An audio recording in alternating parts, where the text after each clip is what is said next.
students. Today's our topic is basic concepts related to national income. It's a very important topic. बहुत सारे इसमें concepts हैं, बहुत सारे aggregates हैं, तो हम different videos में कुछ concepts आपको बताएंगे so that your concepts will be clear. तो पहले सबसे पहले तो जानना जरूरी है कि नेशनल इनकम है क्या, मीनिंग ऑफ नेशनल इनकम. उससे भी पहले ये जानना जरूरी है कि नेशनल इनकम कैसे जनरेट होती है या क्या ज़रूरत है इनकम की हमें. देखिए, इनकम की ज़रूरत इसलिए है, वी आर ह्यूमन बीइंग्स और हमारे पास अनलिमिटेड वांट्स हैं, बहुत सारी इच्छाएं हैं, हमें उन सबको पूरा करना होता है. उन सबको पूरा करने के लिए क्या होता है, हमें कुछ सामान की ज़रूरत होती है. जैसे अगर हमें टीवी देखना है तो हमें टीवी की ज़रूरत होगी, हमें अगर खाना बनाना है तो हमें बर्तन की ज़रूरत होगी, अनाज की ज़रूरत होगी. तो ये सारी चीज़ें जब हमारी ज़रूरत बनती है तो हमें इन ज़रूरतों को पूरा करना होता है. तो हम इन ज़रूरतों को कैसे पूरा कर सकते हैं, कोई एक सोर्स होगा, या हम सब चीज़ हम खुद तो नहीं बना सकते कि हम खुद बना लिए, तो हमको कोई सोर्स चाहिए होता है, या जो भी इन चीज़ों का प्रोड्यूसर्स है उनसे हम वो चीज़ें जा करके ले लें. आप कोई भी अपनी चीज़ फ्री में नहीं देगा, उसके बदले में कुछ चीज़ चाहिए होगी उसको, वो सोर्स होता है इनकम. इसलिए इनकम जनरेट की जाती है. बेसिकली इनकम जो जनरेट होती है वो हमारी ह्यूमन वांट्स को सेटिस्फाई करने के लिए होती है. तो देखिए इसमें क्या क्या प्रोसेस चलता है. सबसे पहले तो जो वांट्स है हमारी, उनके लिए प्रोडक्शन होगा, कि चीज़ों का प्रोडक्शन होगा तभी आप यूज करेंगे. अब प्रोडक्शन हो गया, प्रोडक्शन के बाद क्या होगा, आपको इनकम मिलेगी, क्योंकि प्रोडक्शन जब होता है तो उसमें 4 फैक्टर्स इन्वॉल्व होते हैं: land, labour, capital and entrepreneur. ये चारों चीजें जब मिलती हैं तब किसी चीज का प्रोडक्शन होता है. अब प्रोडक्शन जब करेगा प्रोड्यूसर तो इन चीजों का पेमेंट भी करेगा. जैसे लैंड के बदले में क्या मिलता है, रेंट मिलता है. लेबर के बदले में क्या मिलता है, इनकम मिलती है, ये लेबर का पेमेंट होता है. फिर कैपिटल के बदले में इंटरेस्ट हो जाता है. एंटरप्रेन्योर के बदले में प्रॉफिट या लॉस होता है. ठीक है, ये तो हो गया प्रोडक्शन प्रोसेस. इस प्रोडक्शन के बदले जब इनकम मिली लोगों को, तो वो क्या करते हैं, उस इनकम को एक्सपेंड करते हैं, यानी कि एक्सपेंडिचर होता है. जब एक्सपेंडिचर होता है यानी कि आप प्रोड्यूसर की जो चीजें हैं, जो गुड्स एंड सर्विसेज हैं, उनको आप परचेज कर रहे हैं. और जब आप परचेज करते हैं आपका एक्सपेंडिचर है, लेकिन वो इनकम होती है प्रोड्यूसर की. तब जब प्रोड्यूसर को इनकम मिलती है तो वो वापस प्रोडक्शन करता है. इस तरीके से ये एक प्रोसेस है जो चलता रहता है. प्रोडक्शन, इनकम, फिर expenditure and then again production, income process. It continues for long time, मतलब ये आप कह सकते हैं फॉर एवर. तो ये चीजें हो गई. ये तो हुआ इनकम कैसे जनरेट होती है. बेसिकली आप कह सकते हैं प्रोडक्शन जनरेट्स इनकम. तो ये हो गया. उसके बाद जब आता है तो हमारे पास देखिए इनकम को डिफाइन करने के लिए 3 हो गए. एक तो हम प्रोडक्शन बेसिस पे कर सकते हैं, एक इनकम बेसिस पे, और तीसरा एक्सपेंडिचर बेसिस पे. नेशनल इनकम की जो मेजरमेंट है या डेफिनेशन है वो हम इन 3 बेसिस पे. From production point of view से नेशनल इनकम क्या है, सीधा definition: national income is the sum of money value. Sum of money value किस चीज की, all the final goods and services. जितनी भी, देखिए आप जैसे इनकम को कहते हैं, जितनी भी एक कंट्री में इनकम है वो हो गई टोटल इनकम. जितने भी एक कंट्री में टोटल गुड्स और सर्विसेज है वो सारे हो गए, सारा प्रोडक्शन. तो उसी को हम लोग थोड़ी सी साइंटिफिक लैंग्वेज में या टेक्निकल लैंग्वेज में फिर से डिफाइन करते हैं: sum of money value of all the final goods and services. देखिए नेट फ्लो एक वर्ड दिया हुआ है. नेट फ्लो का मतलब है हमारा जो भी सर्कुलर फ्लो है उसमें से बीच में से जो लीकेजेस, इंजेक्शन है, उनको हमने बाहर कर रखा है. सिर्फ आप क्या फ्लो है इनकम का वो ले रहे हैं. फाइनल गुड्स एंड सर्विसेज अभी आपको हम सिर्फ इतना बता दे रहे हैं, फिर हम इसकी आपको प्रॉपर इसका एक्सप्लेन करेंगे। फाइनल गुड्स एंड सर्विसेज का मतलब होता है जो लास्ट परचेज की जाने वाली चीज है। मतलब जैसे कि एक चीज है वो प्रोड्यूसर उस चीज को किसी और चीज में कन्वर्ट करेगा, फिर उसमें प्राइस ज्यादा हो जाते हैं। जैसे सपोज गन्ना लिया उसने, गन्ने से चीनी बनाई, तो गन्ना कुछ कम पैसे का था, फिर जब चीनी बनाएगी वो तो चीनी में जो भी उसका लागत लगी चीनी बनाने में, उस चीज को वो ऐड करेगा उस कॉस्ट को। तो वो जो लास्ट में जो कंज्यूमर के पास जाती है, जो सामान जिसको कंज्यूम कर लिया जाता है, जिसको फर्दर परचेज या सेल नहीं किया जाता है, उसको हम कहते हैं final goods and services. Final goods मतलब लास्ट जो चीज कंज्यूमर के पास जा रही है, प्रोड्यूसर उसका यूज नहीं कर रहा। तो जितनी भी हमारे पास फाइनल गुड्स एंड सर्विसेज है, उनकी टोटल वैल्यू, मनी वैल्यू क्या है, उसके बाद कौन प्रोड्यूस कर रहा है, नॉर्मल रेसिडेंट्स। नॉर्मल मतलब जो हमारी कंट्री में रहते हैं, यहाँ खर्च करते हैं। रेसिडेंट का मतलब सिटीजनशिप से बिल्कुल भी नहीं है।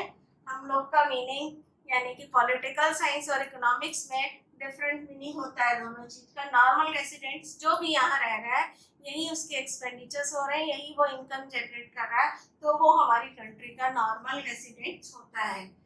अब उसके बाद एक टर्म और है, with in and outside the country during a period of account. एक अकाउंटिंग ईयर में नॉर्मल रेसिडेंट्स चाहे वो यहाँ पे हैं, चाहे वो हमारी कंट्री से बाहर है। सपोज कोई भी एक आदमी है, वो इंग्लैंड में लेकर के उस कोई चीज प्रोड्यूस कर रहा है, ठीक है, लेकिन जो चीज वो प्रोड्यूस कर रहा है वो अपनी कंट्री के लिए यानी कि इंडिया के लिए कर रहा है, वो इंडिया में सेल कर रहा है, तो उसकी जो इनकम होगी वो इंडिया की इनकम है, यानी कि उसकी प्रोडक्शन की जो मनी वैल्यू है वो हमारी कंट्री के मनी वैल्यू में जुड़ेगी। Either he is living within the country और आउटसाइड द कंट्री, इससे कोई मतलब नहीं है वो कहाँ रह रहा है, बस उसके इकोनॉमिक बेनिफिट्स किस कंट्री से जुड़े हैं ये देखना होता है। अगर उसके इकोनॉमिक बेनिफिट हमारी कंट्री से जुड़ा है तो हम उसकी इनकम को, उसके प्रोडक्शन को, उसकी प्रोडक्शन की मनी वैल्यू को हम अपनी इनकम में ऐड करेंगे। और अगर वो अपनी कंट्री में, हाँ, अगर कोई हमारी कंट्री में ऐसा बंदा है जो यहाँ की चीजों को यूज करके प्रोड्यूस तो कर रहा है लेकिन उसको बाहर ले जा रहा है, वो इनकम हम नहीं जोड़ते हैं इसमें। तो ये हो गया हमारा sum of money value of net flow of all the final goods and services produced by normal residents within and outside the country during a period of account. Account मतलब accounting. Second point is income point of view से national income क्या होती है। देखिए, अब production जब होते हैं तो हमने आपसे कहा था प्रोडक्शन में 4 फैक्टर्स इन्वॉल्व होते हैं। उन 4 फैक्टर्स को जो पेमेंट दिया जाता है वो होता है फैक्टर इनकम। तो फैक्टर इनकम, जितनी भी फैक्टर इनकम यानी कि जितना भी प्रोडक्शन उस कंट्री में हुआ है, उन सब की टोटल फैक्टर पेमेंट्स, उन सब प्रोडक्शन के बदले में फैक्टर्स को क्या पेमेंट दी गई है, उनका टोटल पेमेंट किसके द्वारा। ये देखिए बच्चों, ये चीजें सेम है, बार बार वही रहेंगी। नॉर्मल रेसिडेंट्स विद इन और आउटसाइड द कंट्री, ये आपका सेम है क्योंकि हम इनकम किसी भी पॉइंट ऑफ व्यू से जोड़ रहे, चाहे प्रोडक्शन पॉइंट ऑफ व्यू से, चाहे एक्सपेंडिचर, चाहे इनकम पॉइंट ऑफ व्यू से, हम नॉर्मल रेसिडेंट्स को ही लेंगे, वो चाहे हमारी कंट्री में रहते हैं चाहे हमारी कंट्री से बाहर रहते हैं, बस उनकी इकोनॉमिक बेनिफिट हमारी कंट्री में के लिए होने चाहिए। तो उनकी इनकम हम लेते हैं किस फॉर्म में, रेंट, वेजेस, लैंड के बदले रेंट, वेजेस, लेबर के बदले कैपिटल के बदले इंटरेस्ट एंड प्रॉफिट। एक अकाउंटिंग ईयर में जितना भी factor payments, rent, wages, interest and profit के रूप में दिया जाता है, वो सारों का सम जो होता है वो नेशनल इनकम होता है। ये बच्चे एक चीज ये बताते हैं, ड्यूरिंग एन अकाउंटिंग ईयर इसलिए बताया जा रहा है बार बार क्योंकि आप एक्सट्रीम टाइम की तो आप इनफाइनाइट तो आप कोई भी कैलकुलेशन नहीं कर सकते, तो हम एक टाइम लिमिट सेट कर देते हैं कि हमें इतने टाइम के लिए, आप भी आपका अकाउंटिंग ईयर 1 साल का हो सकता है, 6 महीने का हो सकता है, ये डिपेंड करता है किसी इकोनॉमी में क्या सिस्टम चल रहा है। जैसे हम लोग क्या मार्च टू मार्च चलता है, तो ये हम लोग क्या 1 ईयर का है, किसी किसी जगह पर 6 मंथली भी होता है अकाउंट, तो वहाँ पर 6 मंथ का अकाउंटिंग हो जाएगा। तो ये डिपेंड करता है। फिलहाल जनरल वे में हम 1 साल की बात करते हैं, 1 साल में हमने कितना इनकम जनरेट हुआ। From expenditure points of view, जैसा क्लियर है वर्ड से ही, मतलब जितने भी कंट्री में एक्सपेंडिचर्स हो रहे हैं उन सब की total value, total money value national income है। बट थोड़ा सा डिफाइन करना है, वो एक्सपेंडिचर किस चीजों पर होना है, फाइनल कंजम्पशन पर। मतलब हम जो एक्सपेंडिचर कर रहे हैं वो हम किसी फर्दर प्रोडक्शन के लिए नहीं कर रहे हैं, expenditure on final goods and services. मतलब हमको कंजम्पशन करना है, वो चीज अब दोबारा सेल नहीं होनी है। तो उन चीजों पर हम जो भी एक्सपेंडिचर्स करते हैं उन एक्सपेंडिचर्स का टोटल एडिशन होता है नेशनल इनकम। और वो इनकम किसके द्वारा एक्सपेंडिचर किया जाता है, नॉर्मल रेसिडेंट्स के द्वारा। जैसा हर डेफिनेशन में आपको पता है, during an accounting year is a common, दोनों चीजें कॉमन रहती हैं, ये आपको सब में लिखना है। बस आपको ध्यान क्या रखना है, प्रोडक्शन में जब आप करेंगे तो आप फाइनल गुड्स एंड सर्विसेज का प्रोडक्शन, इनकम में इनकम जनरेटेड बाय प्रोड्यूसर्स, और तीसरे में expenditure on final goods and services. ये तीन जो है वो थोड़ा सा डिफरेंट होते हैं। बाकी इतना जो है portion produced by normal residents of a country with in और आउटसाइड, ये आप ऐड कर सकते हैं। बट इसका मतलब यही होता है, नॉर्मल रेसिडेंट्स का मतलब यही होता है वो कहीं भी रहे, वो उस कंट्री के लिए बेनिफिशियल है।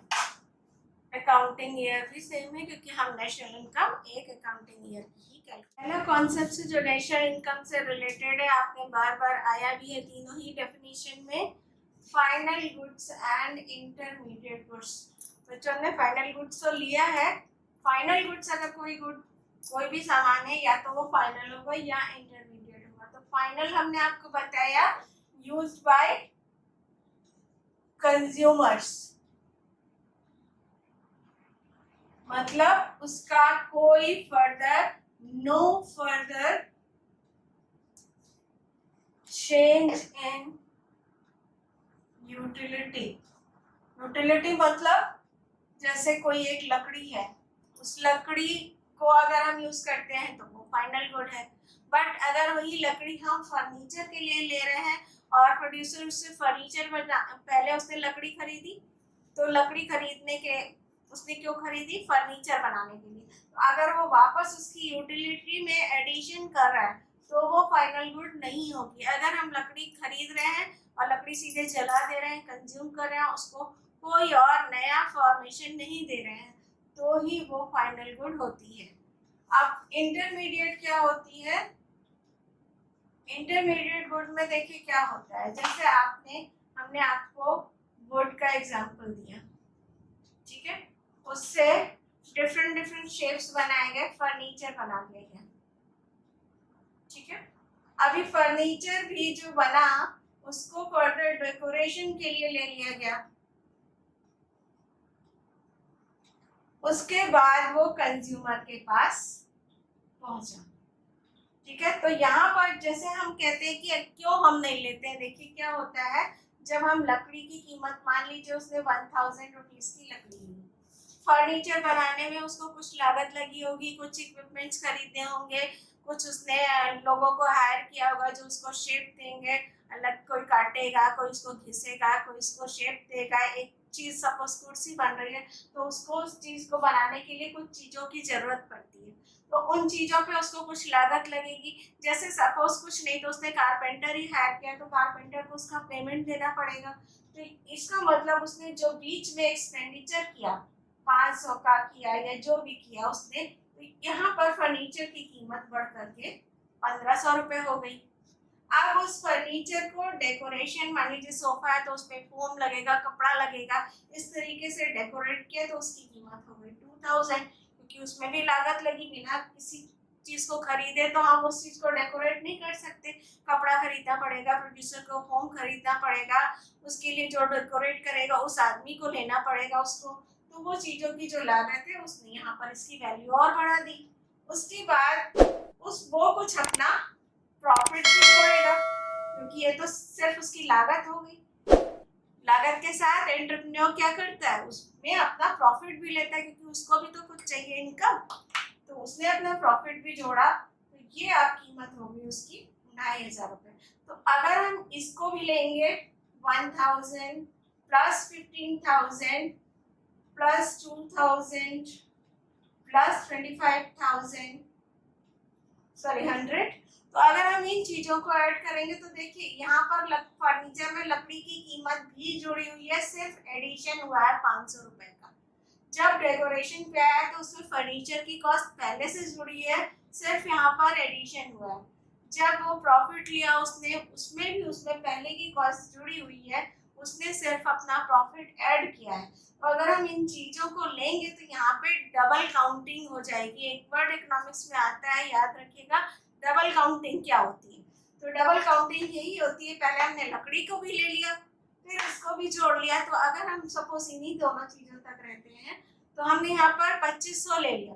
अगर हम 2500 कहते हैं तो लकड़ी की कीमत तो हमने 2 बार जोड़ ली, इसलिए हम इस चीजों से बचने के लिए जो चीज कंज्यूमर तक पहुंचती है सिर्फ उसको लेते हैं, उसको हम कहते हैं फाइनल गुड। हम जब कैलकुलेट करते हैं नेशनल इनकम तो सिर्फ और सिर्फ फाइनल इनकम लेते हैं। प्रोड्यूसर या अगर उस चीज में कोई भी फॉर्मेशन होकर वो चीज दोबारा सेल करी जा रही है तो हम उसको नहीं लेते हैं। तो इसलिए ये हमें ध्यान रखना होता है, हम जब लेते हैं तो इंटरमीडिएट गुड्स को हम नहीं लेते हैं। वैसे जब आप कैलकुलेशन करेंगे, नेशनल इनकम के कैलकुलेशंस आएंगे, उनमें भी आपको कंफ्यूज करने के लिए कई बार ऐसे टर्म्स की वैल्यू भी दे दी जाती है। तो don't add up these types of concept. Next है, हम जो स्टडी करने जा रहे हैं वो है कंजम्पशन गुड्स और कैपिटल गुड्स। जो हमने आपको फाइनल गुड्स पढ़ाई, वो फाइनल गुड्स 2 पार्ट्स में डिवाइड हो सकती है। एक तो होती है कंजम्पशन गुड्स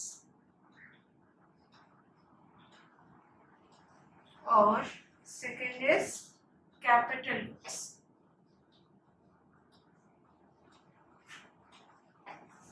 तो क्या चीजें हैं, देखिए कंजम्पशन गुड जैसे कि नाम से ही क्लियर हो रहा है, they are used to satisfy the wants of consumer.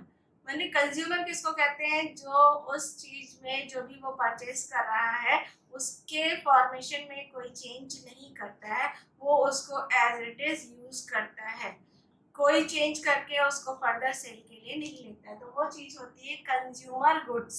और कैपिटल गुड्स जो होती है, यहाँ पर जैसे हम टीवी खरीदते हैं, फैंस खरीदते हैं, एसी खरीदते हैं, तो ये हम अपने वांट्स को सेटिस्फाई करने के लिए खरीद रहे हैं। ये नहीं कि हमको उस चीज़ों को किसी और यूज में लाना है या किसी और पर्पज से उसको खरीद रहे हैं। जो सिर्फ हमारी वांट्स को सेटिस्फाई कर रहा है, they are called consumer goods. अब अगर कैपिटल गुड्स की बात करें तो बेसिकली ये चीज़ें प्रोड्यूसर्स लेते हैं। हमने आपसे पहले कहा था कि प्रोड्यूसर्स जो चीज़ें लेते हैं उनको इंटरमीडिएट गुड कहते हैं, लेकिन ऐसा नहीं, कभी कभी प्रोड्यूसर्स भी ऐसी चीज़ें लेते हैं जो उनको यूज़ करनी होती है and they use that things repeatedly. मतलब ऐसी चीज़ें जैसे मशीन है, बिल्डिंग है, वो परचेज कर फर्दर सेल के लिए नहीं खरीद रहे हैं, वो प्रोडक्शन के ज़रूरतों के लिए ही कर रहे हैं, लेकिन उसको वो उन चीज़ों को वो सेल नहीं करते हैं। तो इसलिए वो चीज़ें हम फाइनल गुड्स में लेते हैं, क्योंकि उनको वो चेंज करके, जैसे उन्होंने मशीन खरीदी, उन्हें कपड़ा बनाना है तो कपड़ा बनाने की मशीन उन्होंने ले ली, लेकिन उस मशीन को वो कुछ चेंज करके सेल नहीं करने जा रहे हैं, उस मशीन को वो प्रोडक्शन के लिए यूज़ करने जा रहे हैं।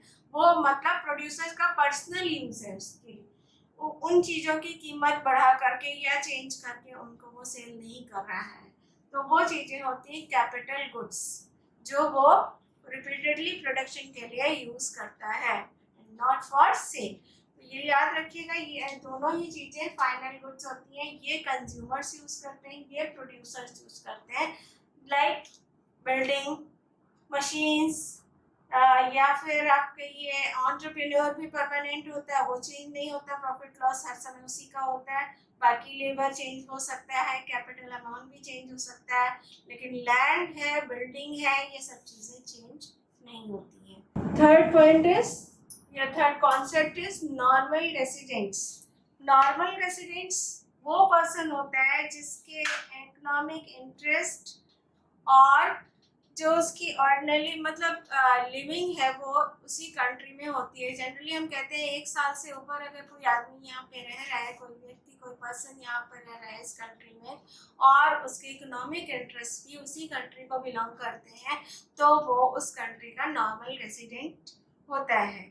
इसमें जनरली हम 2 चीज़ें कंडीशन हमको याद रखनी पड़ती है। एक तो he is living more than 1 year और दूसरा इकोनॉमिक एक्टिविटीज़ और इकोनॉमिक इंटरेस्ट उसका उसी कंट्री से होनी चाहिए।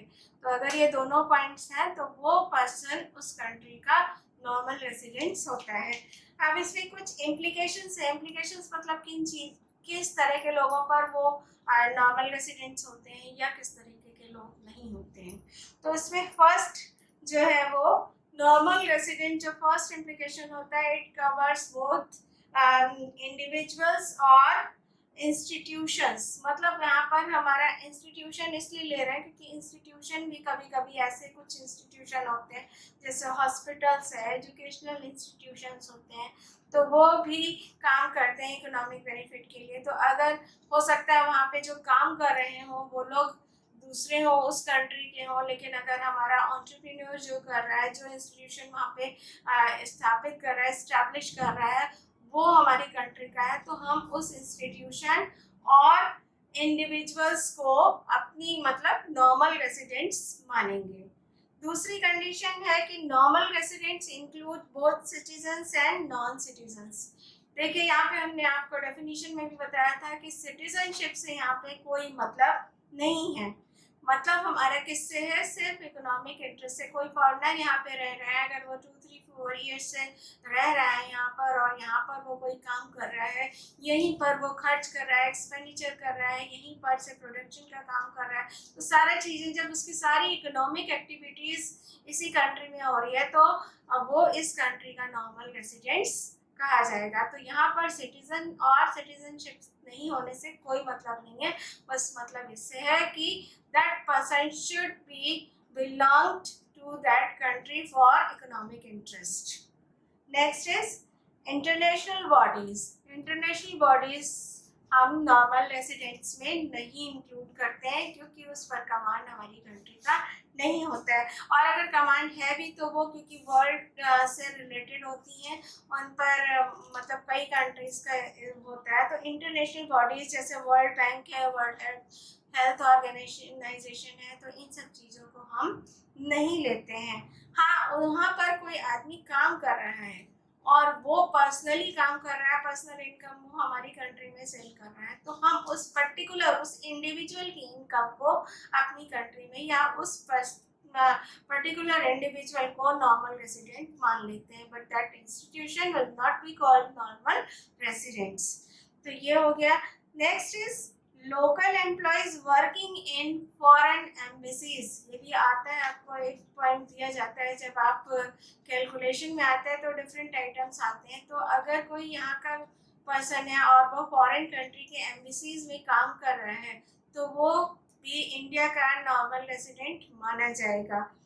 वो कहाँ काम कर रहा है इससे मतलब नहीं है, जैसे कि डेफिनेशन में है विद इन और आउटसाइड द कंट्री, तो वो कहीं भी काम कर रहा है, चाहे वो फॉरेन एम्बेसीज में ही क्यों ना काम कर रहा हो, बट क्योंकि उसकी इनकम हमारी कंट्री को रिलेट करती है तो इसलिए वो हम नॉर्मल रेसिडेंट्स में इंक्लूड करेंगे। फिर workers from across the border who cross the border in the morning to work to the other country. अगर देखिए एक बहुत इम्पॉर्टेंट पॉइंट यहाँ पर आया है, ध्यान से सुनिएगा इसको। Workers from across the border who cross the border in the morning to work in the other country, like Indians who work in Nepal and return in the evening, are not residents of the country where the work. सुबह गए शाम को लौट आ रहे हैं अगर अपनी country में, कभी कभी बॉर्डर से रिलेट होती है, एकदम टच होती है कोई कंट्री, तो सुबह शाम में आना जाना पॉसिबल हो जाता है। तो बहुत सारे ऐसे लोग हैं जो दूसरी कंट्री में जाकर के काम करते हैं, लेकिन वो उस कंट्री के या नॉर्मल रेसिडेंट नहीं होंगे। वो नॉर्मल रेसिडेंट्स कहाँ के होंगे? जिस कंट्री में वो रह रहे हैं, वो सिर्फ वहाँ पर काम करने जा रहे हैं, उनका बेनिफिट नहीं कर रहे हैं, वो अपने बेनिफिट के लिए वहाँ पर जा रहे हैं, अपने यानी कि अपनी कंट्री के, तो they will be called normal residents of the country. Hope कि ये वीडियो आपको पसंद आया होगा, आपके लिए हेल्पफुल होगा, एक्सप्लेनेशन आपको क्लियर हो गई होगी। एंड एक और रिक्वेस्ट है, please please please do like, share and subscribe.